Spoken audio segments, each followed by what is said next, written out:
Alright, so we have our tileable texture. We're not going to go into Max just yet. Let's collapse this down. Now, in Max we saw that there was a diffuse map slot that we already tested out. That's where this would go. This is the color image for the diffuse slot. But there's a bunch of other slots too. There's a reflection slot, there's a refraction slot, there's a bump slot. Those are probably the ones we'll use the most. Now, bump slot takes a black and white map. Well, it can take a color map too, but it's only using the black and white information. So, what we can do is make a copy of this diffuse map we have, and we'll make a bump map right on top of it. So, we only care about black and white. So we go up there and image, adjust, desaturate for the bump. And then keep in mind when we're making a map for the bump, what happens is the white versus black of the image is telling the render engine the depth of that material. So for example, these black grooves here are going to be low down, and the white part of the wood is going to be high up, if that's how we set it up. But the point is we use black and white to tell it depth. So if we can go into adjustments, go into levels again, and here we can we want to up the contrast, so we'll take our white clip and move it down to like right there, maybe even a little more. We'll clip out a bunch of those pixels because we don't want any bumps there. We want that wood to be a little smoother. And then we will bring up the black so that we can make sure that all that stuff that's pretty dark, especially the grooves, is going to be like pure black. So that will be our zero depth basically. And this white, which is going to be pure white because I clipped it, that will be our highest point. So depending on how we set our bump map up, that will be a certain amount of depth there. So with this map it was really easy to create a bump map, obviously. I mean, all we had to do was just kind of adjust the levels or the curves, and that will give us enough information to add some actual texture to that material. And I might want to, let's adjust it a little more. And of course you can do this with layer, adjustment layers, levels, and then you can do certain parts and then mask out again if you want, you know, like this. I don't know why you'd want to do that in this particular case, but it is available to you. So I might want it more like that, so those grooves are really accentuated, and then kind of just clip out almost all the other stuff. So leave those cracks going up and down. That's fine. And then I might want to go in here and maybe just get a solid black, and maybe take these, get a nice hard-edged brush, get it real small, and I might just want to hold down shift while I drag. You can make some real nice, want it a little smaller though. Make sure that's just a solid black line so you're getting the look you want for siding. Hold down shift. And now one thing we can do is just select those. Hit V for move. Hold down Alt and Shift so that it's moving straight and copying at the same time. Just keep laying those right over the top. Save you a little bit of time here. That's not perfect. Remember, you can use your arrows to place things. These ones aren't very good.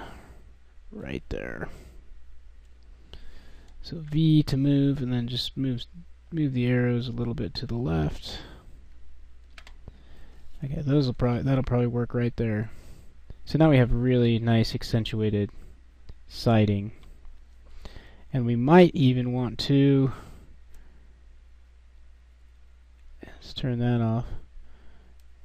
You know, you might want to leave those on for when you do the diffuse map. I definitely do. So now when you save this, we can do save as,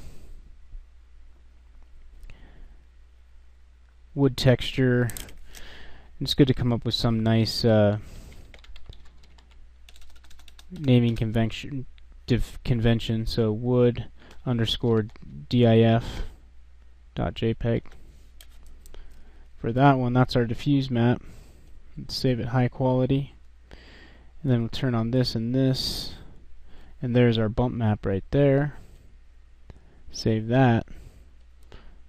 With the same name, but underscore BMP for bump. So that's pretty simple, right? Now, you can apply this to everything else too. So with reflection maps, it's essentially the same thing. Let's see. For our reflection map, let's take... Now with reflection, the white is going to be reflecting like a mirror, and the black is going to reflect nothing. Okay, so just keep that in mind. So if I just take this again, and I want to get that guy too. So if you hit Control, Alt, Shift, crap, just forgot. Oh, Control, Alt, Shift, E. It's a lot to remember. That will take all the layers that are underlying. So if you go here and hit Control Shift, it takes all these layers. Control Alt Shift E will take all the layers below and copy them to a new layer here. So it will look identical, but this one's all collapsed together. And that's what we want for this, because now we can take this and make sure it's desaturated. Image adjustment, levels again. Well, let's do a layer. I almost always do adjustment layers because you can turn them on and off, go back, use masks, all those kind of things. So levels. Now we don't want this to be really reflective, so actually what we should do is kind of like this.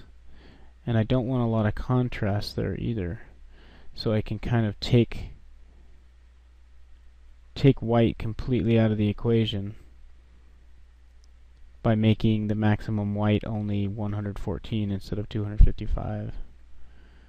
And there's still too much contrast in there. Let's put it here and kind of do this. Yes, there we go. See, there's not a lot of contrast there at all. And then, okay. So now we're making sure that this is supposed to be a groove, like a space between the wood, so obviously it wouldn't be reflecting in there. And now each of these planks is reflecting slightly, but the important thing is you have a little bit of variation in the color of your reflection map here, so that will read more correctly, because obviously if you have wood that's reflecting, it's not going to reflect like a mirror. There's going to be little scratches on it and little grooves in it and those kind of things. So this adds just that little aspect of realism that you're going to need. So there you go. I mean, there's a decent reflection map. And just keep in mind, if this was really, you know, there's a thick lacquer on this wood or something, you could make it something like that. I mean, that would be totally overboard, but you can do whatever you want with these reflection maps and make it look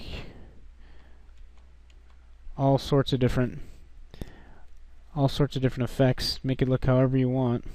Dang it, I undid what I did. All just using these different maps. So in the next video I'll show you how to implement this into making a material in 3D Studio Max. Let me just finish up my map here, save it out as reflection. You'll want to always save your work as a PSD too, so that you can go back if you need to, if it doesn't look quite right. There's a lot of tweaking involved with this kind of stuff, so Save it as a PSD. We'll just call it wood.